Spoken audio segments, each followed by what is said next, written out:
ГСП онлайн. Городские новости сейчас. Вторник, 11:00. Лыжная база ОРМЗ. Стартовали республиканские соревнования по лыжным гонкам на призы газеты «Пионерская правда». В состязании приняло участие 200 юных спортсменов из 23 школ республики. Все участники серьезно подготовились к соревнованиям, ведь победители будут представлять Коми уже на всероссийских соревнованиях. С этих соревнований будет отбираться на третий этап. То есть победители школы, которые займут первые места, они должны будут выезжать по Министерству образования, город Ижевск, на финальные соревнования.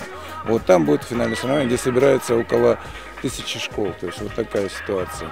Наши ребята в прошлом году выступали, позапрошлом году выступали. В этом году, не знаю, попадут или нет, мы надеемся. Самые юные лыжники в возрасте от 10 до 11 лет покоряют дистанцию в 1 километр. Ребята постарше, тем, кому исполнилось 13-14 лет, бегут 3 километра. Все они уже являются победителями первых этапов соревнований, которые проходили в школах. Теперь им предстоит доказать, что они могут представлять свои города и на третьем этапе, в котором участие примут спортсмены со всей России.